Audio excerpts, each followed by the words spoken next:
قصتنا النهاردة عن مجموعة أشخاص بتتعرض لحادث غامض في المكسيك وبعدها بيلاقوا نفسهم محاصرين في مكان مفيش منه أي مخرج، ومع مرور الوقت بيبدأوا يكتشفوا إن اللي حصل لهم مش مجرد حادث عادي. جهز كوباية الشاي بتاعتك ويلا نسمع قصة النهاردة. قصتنا النهاردة بتبدأ بطيارة ركاب صغيرة بتكون رايحة ناحية أمريكا، وفجأة واحد من الركاب بيستغرب وبيسأل المضيفة ليه خط الرحلة اتغير فجأة، وهي بتبدأ تشرح له إن الجو في الطريق الأساسي بقى وحش جدا، وعلشان كده الطيار بيقرر يغير المسار ويعدي من فوق الأمازون. وبما إن عدد الركاب في الرحلة ده بيكون 8 فمحدش يعني بيهتم أوي بالموضوع ده. وبعد شوية فجأة الطيارة بتبدأ تتهز بعنف، والطيار بيلاحظ إن نظام تحديد المواقع وقف خالص، وحتى لوحة التحكم ما بقتش بتستجيب. وفورا بيحاول يتواصل مع محطة التحكم، ولكن في كل محاولاته بتفشل، وده لأن نظام الاتصال اللاسلكي هو كمان بيوقف. والأغرب إن الطيار بيكون حاسس من البداية إن في حاجة غلط هتحصل، وعلى طول وهو بيحاول يسيطر على الطيارة بيطلع موبايل وبيسجل آخر فيديو ليه، والفيديو بيقول إن الطيارة دي مخبية أسرار خطيرة جدا، وإنه من أول ما شاف الحاجات دي وهو بيشك إن في كارثة كبيرة ممكن تحصل. وبعدها الطيارة بتبدأ تنزل بسرعة ناحية الأرض، وقدامهم بيظهر غابة ضخمة وجبال عالية، والطيار بيحاول يخفف سرعة الطيارة باستخدام فروع الشجر عشان يقلل قوة الاصطدام. وبعد ما الطيارة بتفضل تتحكم مسافة طويلة أخيرا بتقف، والمفاجأة إن أغلب الركاب بيطلعوا عايشين، بس المضيفة اللي ما كانتش لابسة حزام الأمان بتموت في مكانها. وساعتها الركاب بيبدأوا يتكلموا بخوف ومحدش عارف يعمل إيه، وفي الأول بيتأكدوا إن محدش عنده إصابات خطيرة غير المضيفة. وبعدها اتنين من الركاب بيدخلوا بسرعة للكابينة علشان يشوفوا حالة الطيارة، ولكن أول ما بيشوفوه بيتصدموا لأنه أغصان شجر ضخمة بتكون داخلة في صدره وخارجة من الناحية التانية، بس مع ذلك بيكون لسه برضه عايش بالعافية. والاتنين بيحاولوا يبعدوا الكرسي شوية علشان يعرف يتنفس، وفجأة بيسمعوا صوت نار جاي من بره الطيارة، وساعتها كل الركاب بينزلوا بسرعة وبيحاولوا يطفوا الحريق ده، لأنهم بيكونوا عارفين إن لو الطيارة اتحرقت بالكامل مش هيلاقوا مكان يستخبوا فيه لحد ما حد ينقذهم. وبعد شوية الدنيا بتهدى والركاب بيقعدوا مع بعض وبيحاولوا يفهموا هم وصلوا لأي جزء من الأمازون بعد تغيير المسار، وكلهم بيكتشفوا إن مفيش أي شبكة في الموبايلات، يعني التواصل مع العالم الخارجي وسط الغابة دي بيكون شبه مستحيل. وكمان الغابة بتكون ممتدة لمئات الأميال، وعلشان كده الخروج منها على الرجل بيبقى مستحيل تقريبا. والمصيبة الأكبر إن محدش بره أصلا يعرف إن الطيارة وقعت هنا، يعني مفيش حد هيفكر يدور عليه. وفجأة واحد من الركاب اسمه جاك بيقترح إن كل واحد يعرف نفسه، وبيقول إن لازم يفهموا بعض الأول عشان يعرفوا ياخدوا قرار صح. وبعدها جاك بيبدأ يعرف نفسه وبيقول إنه شغال محقق تأمينات، وشغله بيكون إنه يكشف الناس اللي بتحاول تعمل نصب في التأمين، وكمان بيقول إنه كان راجع أمريكا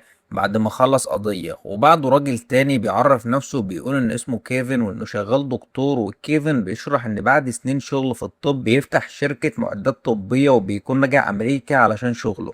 وبعدها كيفن بيشوف حالة الطيار وبيفهم ان احباله الصوتية اتدمرت، علشان كده الطيار مبقاش قادر يتكلم، بس في نفس الوقت بيكون هو الشخص الوحيد اللي ممكن يعرف يخرجه من المكان ده ولازم ينقذوه بأي طريقة. وبعدها على طول الراكبة التالتة بتقول لهم انها اسمها كريستي وبتحب السفر وبتلف العالم وبتنزل فيديوهات على السوشيال ميديا، وفي نفس الوقت وهي بتتكلم عن حياتها بتسكت فجأة وما بتردش لما حد بيسألها عن ماضيها. وبعدها الراكب الرابع بيقول ان اسمه كارلوس وبيقول انه مصارع وجاي من المكسيك، وبيحكي انه رايح امريكا علشان يشارك في بطولة قتال. وبعد كده بيظهر زوجين شباب ويقدموا نفسهم وبيقولوا ان اسامهم داني وايمي، وبيحكوا ان هما متجوزين جديد ورايحين يقضوا شهر العسل في امريكا. وفي الاخر بيكون في زوجين كبار في السن وبيحكوا ان هما اسمهم ديفيد وليزا، وبيشرحوا ان هما شغالين في فندق في مدينة صغيرة في امريكا، وديفيد بيقول انه رايح يعمل عملية في القلب. وبعد ما كل واحد بيخلص كلامه بيبقوا فهموا بعض بشكل بسيط، وساعتها بيكون معاهم الطيار اللي حالته صعبة ومبقاش قادر يتكلم. وفجأة جاك بيقترح عليهم ان هم يجمعوا الاكل والمية اللي في الطيارة ويقسموها عليهم علشان يعرفوا هيقدروا يكملوا قد ايه. وبعد ما بيحسبوا بيلاقوا ان الاكل والمية هيكفوهم حوالي 3 ايام، وساعتها جاك بيقول ان لو حصل مطر او عاصفة ممكن يضطروا يفضلوا جوه الطيارة، وعلشان كده لازم يبعدوا جثة المضيفة بره علشان يوسعوا المكان. وبعد ما بيخلصوا الخطوة دي بيبدأوا يدوروا على حل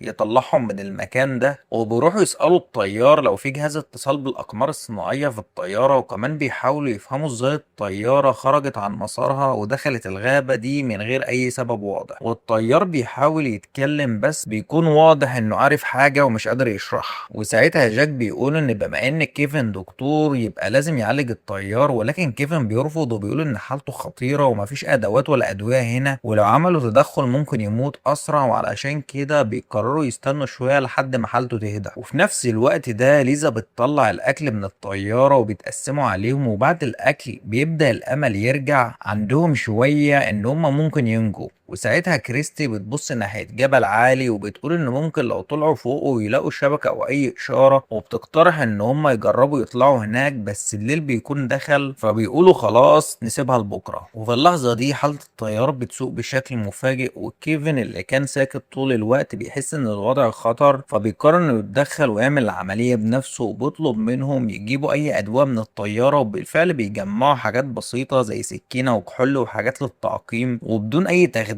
بتبدأ العملية. والطيار بيتألم وبيتحرك بعنف شديد، بس رغم كده العملية برضه بتتم. وبعد ما بيخلص بيقول لهم إن الطيار لو ارتاح ممكن حالته تتحسن الصبح. وفي الوقت اللي كله نايم فيه بالليل كان في شخص لابس قناع بيتحرك بهدوء ناحية الطيار المصاب وبيقرب منه وبيدوس على نفسه جامد لحد ما بيمنعه إنه يتنفس. وساعتها الطيار بيبدأ يضعف لحد ما بيسكت خالص وبيموت بكل هدوء. وتاني يوم الصبح أول ما الكل بيصحوا بيلاقوا إن الطيار ميت، وبيتفاجئوا جدا لأن حالته كانت اتحسنت بعد العملية، وكان ناوي لسه يقول لهم عن كل حاجة. والدكتور كيفن بيكشف عليه وبيقول لهم إنه مفيش أي عدوى أو أي مرض في جسمه، يعني موته مش طبيعي. وساعتها الكل بيبدأ يتكلم ويقول إنه كان لازم حد يفضل صاحي ويراقبه طول الليل، بس الوقت بيكون خلاص فات ومفيش حاجة تتعمل. وفي الآخر بيقولوا يمكن مات بسبب إصابته، فبياخدوا جثته ويحطوها جنب جثة المضيفة تحت الشجرة في الغابة علشان لو فريق إنقاذ جه يلاقيهم. وفي اللحظة دي محدش بياخد باله إن تليفون الطيار بيقع من جيبه، وداني بياخده بكل سرية. وإيمي بتسأله هو عمل إيه، وبيقول لها إنها ما تقولش لحد لأنه مش واثق في أي حد هنا خالص. وبعدها داني بيروح ناحية الجثة لوحده وبيقطع الصباع من إيد الطيار علشان يفتح التليفون بالبصمة. وفي نفس الوقت ده ديفيد وليزا بيتكلموا، وليزا بتقول إن هي مش شايفة إن موته طبيعي، وده لأنها كانت ممرضة قبل كده وشافت حالات زيه كتير. وبتقول إن وشه كان غامق زي ما حد مات مخنوق، يعني حد قاصد يخليه يموت، بس ما قالتش لحد علشان حاسة إن القاتل ممكن يكون واحد منهم. وديفيد بيتصدم وبيسأل مين ممكن يعمل كده، فليزا بتقول له لازم يفضلوا حذرين ومحدش يثق في أي حد. وفجأة ليزا بتحس إن في حد بيسمعهم فبتسكت بسرعة. وفي نفس الوقت ده كريستي بتروح لإيمي وبتقول إن هي عارفة إن داني وإيمي مش رايحين شهر عسل. وساعتها إيمي بتعترف وبتحكي إن هي بنت راجل غني جدا، وداني كان شغال سواق عندهم، ولكن حصل بينهم قصة حب وهربوا علشان أهلها مش هيوافقوا. وكريستي بتفهم إن هما كانوا مخبيين الحقيقة علشان محدش يشك فيهم. وفي الوقت ده كارلوس بيجي بخبر حلو وبيقولوا إنه لقى جهاز تتبع في حطام الطيارة، ولو طلعوه فوق الجبل وشغلوه ممكن يجيبوا إشارة وفريق الإنقاذ يقدر يوصل له. وبيقول إن هيقدر يصلحه لحد بكرة، والكل بيحس بشوية أمل إن في فرصة يطلعوا من المكان ده. وكارلوس بيقول إن أبوه كان كهربائي وهو اللي علمه الشغل ده كله، ولكنه كان عايز يبقى مقاتل وساب طريق أبوه. وجاك بيقول إن هم هيصلحوا الجهاز النهاردة وبكرة الصبح هيطلعوا للجبل ويشغلوه. وفجأة ليزا بتقول خبر وحش جدا بيقلب كل حاجة، وبتقول إن الأكل اتسرق مع إنهم لسه واصلين في المكان ده من يوم واحد بس، والأكل اللي كان المفروض يكفي 3 أيام بيكون شبه خلصان. وساعتها جاك وكريستي بيدخلوا جوه الطيارة بسرعة وبيفتشوا اللي سرق الأكل، وبيفهموا إن اللي حصل ده مقصود وإن في حد بيخلص الأكل قاصد. وفي وسط ما هما بيدوروا جاك بيلاحظ إن كريستي بتفتش بطريقة منظمة جدا وكأنها متعودة على التحقيق. وساعتها بيقول إن هي مش شخص عادي أبدا، لأن هي حد طبيعي ما بيعملش كده وهو بيدور على أي دليل. وفي اللحظة دي كريستي بتقف وبتقول لهم الحقيقة، وبتقول لهم إن هي صحفية وبتلف بلاد كتير علشان تكشف العصابات والمجرمين وبتفضح، وعلشان كده كانت مخبية هويتها عشان لو في مجرم وسطهم ما يفكرش يهاجمها. وساعتها الكل بيفهم إن كل واحد فيهم مخبي حاجة عن حياته. وبما إن الأكل والمية بيقلوا فجاك بيقول إن كارلوس لازم يفضل عشان يصلح جهاز تحديد المواقع، والباقي لازم يطلعوا يدوروا على أكل ومية في الغابة. وبيكونوا ماشيين وبيلاقوا فطر لونه أزرق على الأرض، وكريستي بتفحصه وبتحذرهم إن فطر سام لو حد قرب منه ممكن يموت خلال ساعات، وبتقول لهم ما يقربوش منه خالص. وكمان بتقول ان النوع ده بيطلع في اماكن رطبة، يعني اكيد في مكان بيكون قريب للمية، وبعد شوية بيلاقوا بركة مية بس المية شكلها بيكون مش نظيف وغير مناسب للشرب، وفجأة بيجي صوت ضرب نار بيخضهم كلهم، فبيرجعوا بسرعة وبيلاقوا ان ديفيد هو اللي بيضرب نار. وساعتها بيبان ان ديفيد وليزا مخبيين معاهم سلاح من الاول وما قالوش لاي حد، وليزا بتقول ان هما ما كانوش عايزين يخوفوا اي حد منهم. وبعدها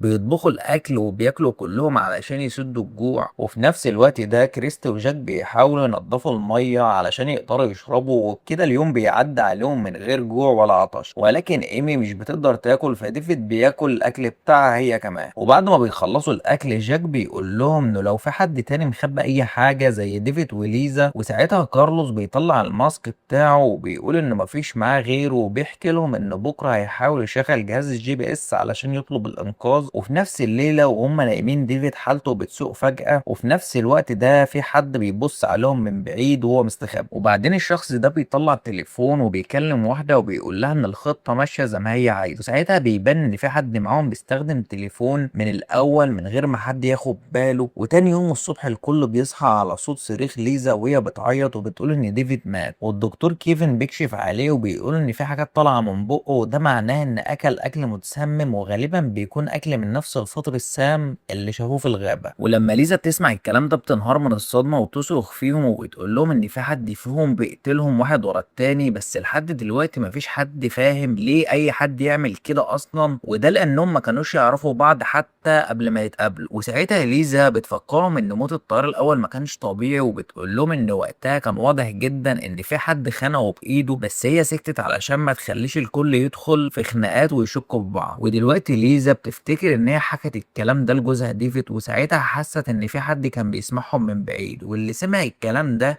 هو اللي راح يستهدف ديفيد بعد كده لانه كان قرب يعرف الحقيقه. وبعدها الكل بيفتكروا موضوع الفطر السام اللي شافوه في الغابه، وبيفهموا ان حد اخد منه وخلطه في اكل ديفيد وهو نايم. والاخطر ان ديفيد اكل من اكل ايمي كمان، يعني ممكن يكون الهدف الحقيقي كانت ايمي مش هو. وفي اللحظه دي الرعب بيزيد اكتر واكتر، لان واحد فيهم بقى شايف ان اي حد ممكن يكون هو القاتل. وحادث الطياره وسقوطها ووفاه الناس واحد ورا التاني كل ده بيأكد ان الموضوع مش صدفة ابدا. وفي الوقت ده داني بيوري ايمي الموبايل بتاع الطيار اللي كان مخبيه، وبيفتحوا الفيديو اللي الطيار سجله قبل ما يموت. وفي الفيديو الطيار بيحذرهم ان في سر كبير جوه الطيارة، وان السقوط ده كان متخطط من الاول. وفي نفس الوقت ده كارلوس بيقول لهم انه خلص تصليح جهاز تحديد المواقع، وبيوضح ان هم لازم يطلعوا لقمة الجبل عشان يشتغل ويبعت اشارة استغاثة. بس دلوقتي الثقة بين الكل بقت شبه معدومة، ويبدأوا يفكروا مين اللي هيروح الجبل ومين هيفضل يحمي المخيم.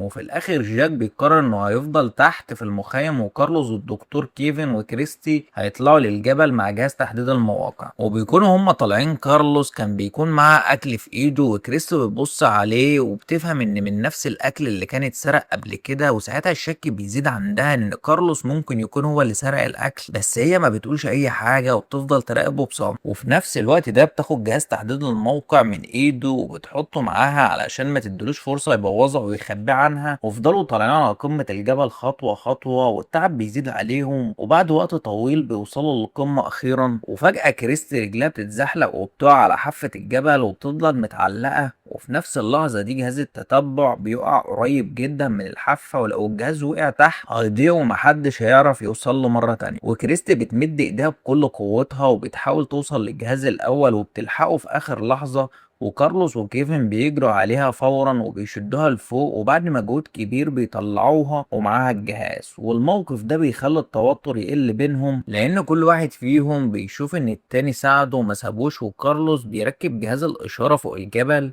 وكيفن بيحاول يفتح الموبايل ولكن مفيش اي شبكة. ولكن بعد شوية الجهاز بيشتغل وبقى يبعت اشاره للمساعده. وكارلوس بيقول ان في احتمال فريق الانقاذ يوصل خلال ساعات، وبعد كده الشمس بتبدا تغيب وبيرجع للمخيم. وتحت في المخيم الجو بيبقى مليان خوف وشك بين الكل، وليزا بتمسك السلاح وبتبعد عن جاك ومش عايزه تقرب من اي حد. وبعد موت جوزها بقت خايفه من كل الناس، وداني بيقرب من ايمي ويحاول يتحكم فيها وبيقول لها ان ما تتكلمش مع اي حد، وبيقول انه الوحيد اللي يقدر يحميها. وساعتها ايمي بتبدا تشك فيه وبتحس ان هي ما تعرفش تعرفش عنه الحقيقة، وبتفتكر ان هي سابت حياتها ومشيت وراه من غير اي تفكير. بس دلوقتي كل حاجة حواليها بقت مخيفة، وداني بيزعق وبيقول ان هو اللي انقذها اكتر من مرة، بس اسلوبه بيخليها تخاف منه لاول مرة. وباقي الناس كل واحد قاعد مش واثق في التاني، وبعد شوية التلاتة بيرجعوا من الجبل وبيقولوا ان الجهاز شغال وان ممكن فعلا الانقاذ يوصل قريب. وبالليل الكل بيحاول ينام بس الخوف بيكون مسيطر عليهم، وكارلوس بيقوم في الضلمة وبيبدأ يتدرب لوحده علشان يفضل محافظ على مستواه، وكان سرق أكل قبل كده علشان يحافظ على نفسه. وفجأة وهو في الضلمة بيظهر شخص واقف قدامه ولابس نفس ماسك كارلوس، وقبل ما يفهم أي حاجة الشخص ده بيهاجمه بسرعة بسكينة، وفي ثواني كارلوس بيموت في المكان ده. والصبح بيجي والكل بيكتشف إنه اختفى، وبدأوا يدوروا عليه في كل حتة. وكيفن بيقول إن الجهاز لو شغال كان زمانه بعت إشارة إن في ناس محتاجة إنقاذ، ولكن بيكتشف إن سلك الجهاز اتقطع بالليل. يعني من الآخر مفيش أي إشارة خرجت بره الجبل، وده معناه إن محدش من بره عارف إن هما محتاجين مساعدة دلوقتي. والكل بيرجع يدور في الغابة ولكن من غير أي نتيجة. وفي الآخر بيقرروا يرجعوا للجبل ويشوفوا الجهاز بنفسهم، وكريستي بتوافق تروح مع كيفن علشان لو راح لوحده هيبقى في خطر. وبالفعل الاتنين بيطلعوا ناحية الجبل بسرعة، وفجأة وهما ماشيين بيرفعوا عينيهم للسما وبيشوفوا طيور كتير بتلف في مكان واحد. والمشهد ده بيخليهم يفهموا ان في حاجة غلط حصلت هناك، وبدل ما بيكملوا طريقهم للجبل بيروح ناحية المكان ده. ولما بيوصلوا بيتصدموا بوجود كارلوس مقتول ومرمى على الارض، وواضح ان حد قتله في نفس الليلة وسابه هناك. وكيفن وكريستي بيرجعوا على المخيم بسرعة وبيبلغوا الباقيين ان في واحد تاني مات، والصدمة بتخلي الشك يزيد بينهم اكتر واكتر. والكل بقى شايف ان داني وايمي هما الاقرب للاتهام ده، لان كارلوس كان نايم قريب منهم. وداني بيحاول يبرر وبيقول انه ملوش علاقة باي حاجة، ولكن محدش بقى مصدق اي حاجة خالص دلوقتي. وكل واحد بقى يسأل نفس السؤال، هو مين اللي بيقتلهم بالمنظر ده؟ وليزا بتفاجئ الكل وبتقول ان رصاص بندقيتها اختفى وما بقاش معاها غير طلقة واحدة بس. وكيفن بيقول انه اثناء ما كان بيعالج داني شاف علامة على ظهره، وشكلها كده علامة مرتبطة باصابات. والكلام ده بيزيد الشك حوالين داني اكتر واكتر. وداني بيدافع عن نفسه وبيقولوا ان العلامة دي اتحطت عليه غصب عنه وهو في السجن، وبيحكي انه اتحبس ظلم وان حاول يبدأ حياة جديدة بعد ما خرج. وبيأكد انه فعلا حب ايمي وعاوز يحميها حتى لو كانت بدايتهم غلط. وفي وسط التوتر ده الجو بيتغير فجأة، ومطر شديد وعاصفة قوية بتيجي على المكان، والكل بيجري جوه الطيارة عشان يستخبى من المطر. وفجأة بيحصل صوت قوي من فوق، وجزء من سقف الطيارة بيتهز وبيتكسر، وبعدها شنط كتير بتقع من فوق على الأرض. ولما جاك بيبص جوه الشنطة بيكتشف حاجة، وبتكون صدمة لهم كلهم لأنهم بيشوفوا شنطة مليانة أكياس بيضة. وبسرعة الكل بيفهم إنها مخدرات، وبكده الموضوع بيبدأ يوضح لهم. والطيارة ما كانتش مجرد طيارة عادية، لا دي كانت شحنة تهريب، وسعر التذكرة الرخيص كان بسبب الموضوع ده. وداني بيتعرف على شكل الشحنة وبيقول إن دي تجارة مخدرات كبيرة، وبيفهم إن الطيارة كانت جزء من عملية تهريب ضخمة. وبدأوا يفهموا إن الكارثة ممكن تكون مقصودة من الأول، يعني حد ممكن يكون خطط عشان يوقع الطيارة علشان ياخد الشحنة اللي فيها. بس لسه برضه السؤال الكبير، ليه حد ممكن يقتل الركاب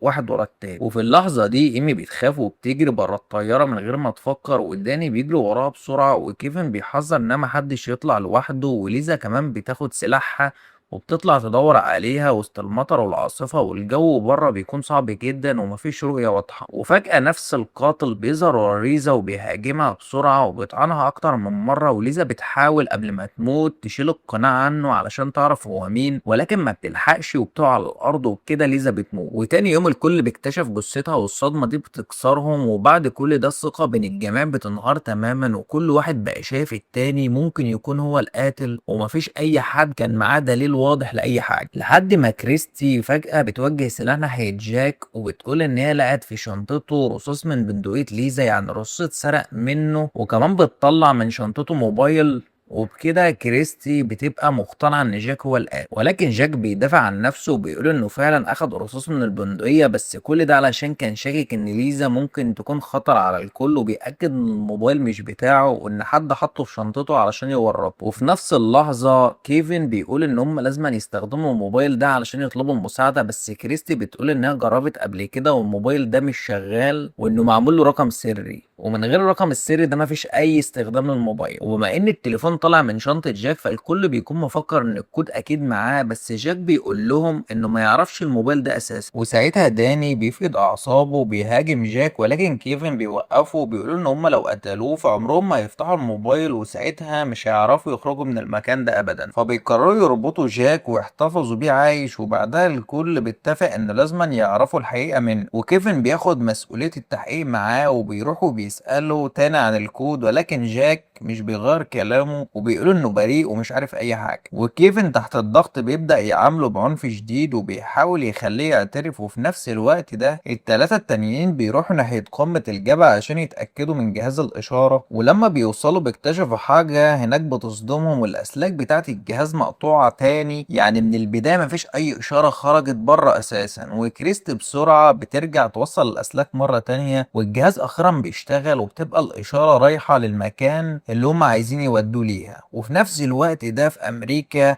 فرق إنقاذ بتبدأ تدور على الطيارة من جديد، ولكن المشكلة إن مكانهم في منطقة بعيدة جدا جوه الغابة وبره حدود السيطرة المباشرة. وفي الوقت ده محققة اسمها كلير بتوصل لشركة الطيران وبتفتح تحقيق رسمي ضدهم بسبب اختفاء الطيارة، ومديرة الشركة بترد عليها بهدوء وبسخرية وبتقول ان الموضوع ده بره مسؤوليتهم، وده لان الطيارة وقعت في بلد تانية. وفي اللحظة دي بيظهر سر كبير، وكلير مش بس محققة، لا دي كمان مرات جاك. وجاك في الاصل كان داخل الطيارة في مهمة سرية علشان يكشف شبكة تهريب مخدرات كبيرة وراها الشركة دي. وبعد ما بيكتشف انه جاك داخل علشان يحقق في قضية التهريب وكلير كانت بتدور عليه، لكن للأسف في نفس الوقت اللي في الغابة لسه شاكين فيه ومش مطمنين له، لحد ما كريستي بتروح له لوحدها وبتبدأ تلاحظ من كلامه وتصرفاته انه ممكن يكون مظلوم فعلا. وساعتها جاك بيحاول يوضح لها وبيقول لها انه لو انا قاتل كنت اخدت البندقية كلها مش الرصاص بس، وكان زماني خلصت عليكم كلكم من بدري. ومع كلامه ده كريستي بتبدأ تفكر وبتحس ان كلامه منطقي ومفيش في اي تناقض. وفي اللحظة دي بتاخد القرار وبتتفك الحبل بتاعه وبتخليه يمشي وبتقول له يبعد علشان محدش يمسكه مرة تانية. وتاني يوم الصبح لما باقي الناس بيصحوا بيلاقوا ان جاك اختفى فجأة. وفي الوقت ده كريستي بتتصرف عادي وكأنها مش عارفة اي حاجة، ولكن داني وإيمي بيخافوا لان لو جاك بريء او حتى مش بريء فهو دلوقتي حر وممكن ينتقم منهم، خصوصا من كيفن اللي كان بيعذبه قبل كده. في نفس الوقت ده داني بياخد القرار وبيقول انه لازما يبعد هو وإيمي عن الباقي، وده لانه مبقاش يثق في اي حد. ولكن كريستي بتدخل وبتقول لهم ان هما لو اتفرقوا القاتل هيقدر يقتلهم واحد ورا التاني بكل سهولة. بس داني بيرفض وبيقولوا ان هما رغم ان هما كانوا مع بعض ولكن برضه مات منهم ناس كتير، وعلشان كده شايف الافضل ان هما يتفرقوا. وفي نفس الوقت ده جاك بيكون بعيد عنهم وبيكون قاعد لوحده وبيحاول يستخبى، وده لانه بقى مطلوب ومتهم عند الكل ومبقاش واثق فيه اي حد غير كريس. وساعتها داني بيطمن ايمي وبيقول لها ان مفيش اي حاجة هتحصل لها. وفي نفس الوقت بيقول ان جهاز تحديد المواقع اشتغل فعلا وان الانقاذ في الطريق، وفعلا الجيش المكسيكي بيلقط الاشارة وبيتحرك ناحية الغابة. وفي الوقت اللي داني وايمي قاعدين فيه مع بعض والباقي كل واحد في اتجاه مختلف، فجأة بيسمعوا صوت رصاص في الغابة، وساعتها الكل بيجري بسرعة ناحية المخيم. لما بيوصلوا بيلاقوا ان داني وايمي مقتولين، وفي اللحظة دي الوضع كله بيتقلب ومش بيبقى فاضل غير ثلاثة اللي هما كريستي وجاك وكيفن. وساعتها كل واحد بيبص للتاني بشكل كبير لأن القاتل لسه بينهم. وفي نفس الوقت ده الهليكوبتر قربت توصل لمكان الإشارة، يعني النجاة خلاص قربت جدا، لكن الحقيقة إن القاتل لسه موجود بينهم. وفي الوقت ده بنشوف إن الدكتور كيفن وكريستي وجاك بقوا عايشين وسط توتر، وكل واحد فيهم بقى شايف إن التاني ممكن يكون هو القاتل الحقيقي. وكريستي كانت شايفة إن جاك هو القاتل، خصوصا إن هو اللي كان مربوط واتفك، وبعد ما اتفك حصل جريمة قتل جديدة. وفي المقابل كيفن كان شايف ان كريستي وجاك شغالين مع بعض لان مش منطقي ان هي تفك قيود واحد متهم وتثق فيه كده بمنتهى السهولة. وفجأة هليكوبتر الجيش المكسيكي ظهرت فوق المنطقة، ولكن كثافة الغيوم والضباب خلت الرؤية صعبة جدا، فما قدروش يحددوا مكان الطيارة او الناجين تحت. وفضلوا يلفوا حوالين المكان شوية على امل ان هم يلاقوا اي علامة، ولكن في النهاية بيضطروا يرجعوا علشان ما يحصلش اي تصادم. واتفقوا ان هم يرجعوا يوم تاني، والتلاتة بيكونوا فيهم ان هم لسه محبوسين ومفيش اي نجاة فبدأوا يفكروا في طريقة يخلوا بقى الطيارين يشوفوهم من السماء، وجاك اقترح ان هم يعملوا علامة واضحة على قمة الجبل، ولكن الشك كان مسيطر بينهم، وكريستي رفضت تتحرك معاه لوحده بسبب ان كيفن كان معاه سلاح. وكيفن في اللحظة دي قرر يثبت انه بريء، فرمى سلاحه على الارض وطلع كل الرصاص ورماها في المية. وبعدها بدأوا يتفقوا على خطة جديدة، وكريستي قالت ان هم يطلعوا فوق الجبل ويولعوا نار في مكان عالي عشان تبقى اشارة واضحة للجيش، ولكن كيفن رفض انه يطلع مع جاك تحديدا لانه كان لسه شايف انه ممكن يكون خطر عليه بسبب اللي حصل بينهم قبل كده. فاتفقوا ان كريستي هي اللي تطلع معاه، وبيكونوا هم طالعين جاك كان بيتحرك بصعوبة بسبب التعذيب اللي اتعرض له قبل كده، وشوية بيرتاحوا وبدأ بينهم كلام عن اللي بيحصل، وكل واحد بيحاول يفهم الحقيقة وسط الجنون اللي حواليهم. وكريستي في اللحظة دي قالت انها مش مقتنعة ان جاك هو القاتل، وان شكها بدأ يزيد ناحية كيفن نفسه. ولكن فجأة بيحصل تاني صوت ضرب نار قريب من المخيم، فالاتنين اتجمدوا في مكانهم وبعدين جروا بسرعة ناحية الصوت علشان يشوفوا اللي حصل. ولما وصلوا كانت الصدمة الكبيرة، وكيفن كان واقع على الأرض مقتول برصاصة، وجثته كانت مرمية في المية، وحتى ملامحه ما كانتش واضحة بسبب الحيوانات اللي في المكان. والصدمة الأكبر إن اللحظة دي كانت بتقول حاجة مرعبة: ازاي كيفن مات وهو لوحده؟ وده طبعا بيزود الشك والارتباك اكتر واكتر، وفي نفس الوقت ده مفيش اي دليل ان حد غريب من بره المكان دخل، وده لان الغابة معزولة تماما، وده خلى الوضع معقد اكتر. وبكده الموقف بقى اسوأ من الاول، لان دلوقتي مفيش ثقة في اي حد، وكل واحد بقى عايش مع احتمال ان القاتل الحقيقي لسه موجود وبيتحرك وسطه. وبيقرروا يباتوا جوه الطيارة لحد الصبح، وبعدين الصبح بيطلعوا على الجبل ويولعوا النار علشان يدوا اشارة للجيش. بس الضباب كان تقيل جدا فوق الجبل، فمحدش كان بيشوف اي حاجة، وعلشان كده قعدوا جنب جهاز تحديد المواقع وكانوا مستنيين وفاكرين ان ممكن في اي وقت هليكوبتر تيجي. وفي الوقت ده جاك بيقول لكريستي انه مش مجرد واحد عادي، لا ده بيشتغل محقق حكومي وجاي يدور على الحقيقة بتاعت حادثة الطيارة، وبيقول لها ان في حد كشفه، وعلشان كده الطيارة وقعت متعمدة في الغابة علشان الحقيقة تفضل مستخبية. وبعدين بيحكي لها عن مراته كلير، وبيعرفها وبيقول لها هي كمان محققة وبتدور عليه ومش هتبطل تدوير لحد ما تلاقيه. وفي نفس الوقت ده كلير بتكلم بنتها وبتقول ان هي هتفضل تدور على ابوها ومش هترجع غير وهي لاقياه. وبعدها بتروح المكسيك وبتضغط على الجيش علشان يسرعوا البحث عن الطيارة. وفوق الجبل الشمس بتطلع شوية والضباب بيبدأ يخف، وفجأة بيحس انه في حد قريب منهم، وكريستي بتقول لجاك انه يقعد مكانه علشان رجليه تعبانة وهي هتبقى تروح تشوف الصوت ده جاي منين. لكن جاك بيقوم وبيمشي وراها علشان ما يسيبهاش لوحدها، وفجأة حد بيضرب كريستا على دماغها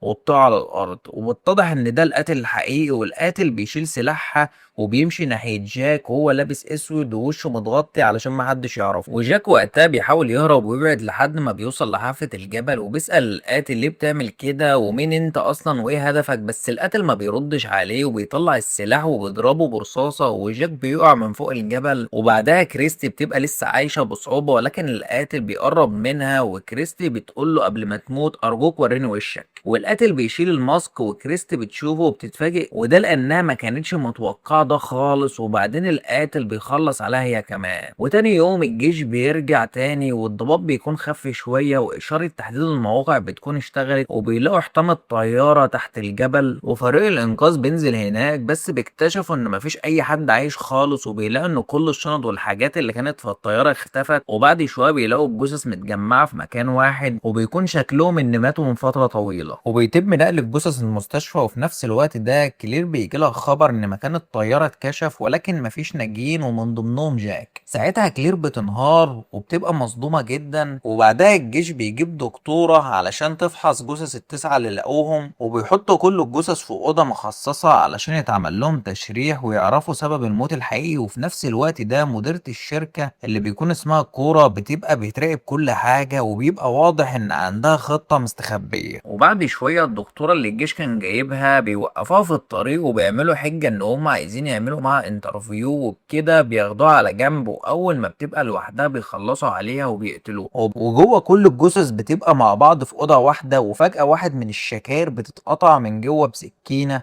وواحد بيطلع منها، وده بيبين ان كان لسه في حد عايش فيهم، وده بيطلع الدكتور كيفن. وده بيبقى اكبر مفاجأة في القصة كلها، وهو نفسه اللي بيبدأ يفتح الشكاير واحدة واحدة وفي نفس الوقت ده كرة كمان بتدخل المكان باستخدام هوية الدكتورة اللي اتقتلت، وبتقول ان هي لازما تخلص الشغل لوحدها، فبتاخد معاها عسكري يدخل يساعدها. ولما بتدخل المشرحة بتلاقي كل الشكاير مفتوحة، والعسكري بيبص حواليه وبيكون مش فاهم في ايه، وفجأة كيفن بيطلع من وراه وبيخدره، وكرة بتفرح لما بتشوفه وبيحضنوا بعض، وبيبان ان الخطة كلها كانت علشان يطلعوا شحنات المخدرات اللي جوه الجثث. وعلشان كده كيفن كان بيعمل كل ده وبيقتل الناس واحد ورا التاني، وبيحطوا المخدرات جوه الجثث علشان مفيش اي حد يلاحظ اي حاجة. ولما الجيش جه ملقاش حاجة لان كل الشحن كان مستخبية من الاول. وفي نفس الوقت ده كيفن كمان كان مستخبي جوه كيس جثة علشان يدخل المكان من غير ما اي حد يحس. وبعدها بيبدأوا يطلعوا الحاجة من الجثث وبيحرقوا المكان كله عشان يمسحوا اي دليل. وبره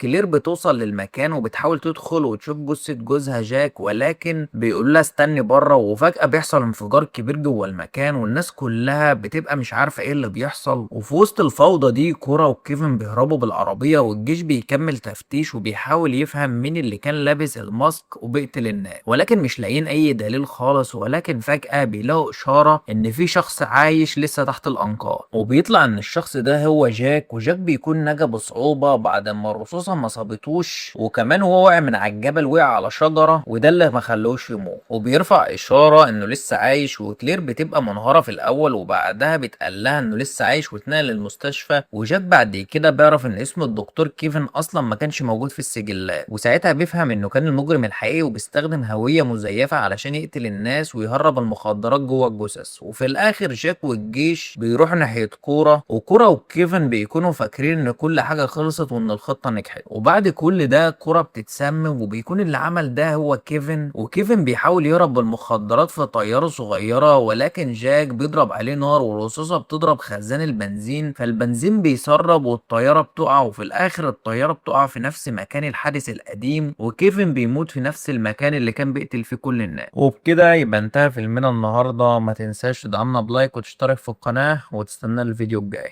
سلام.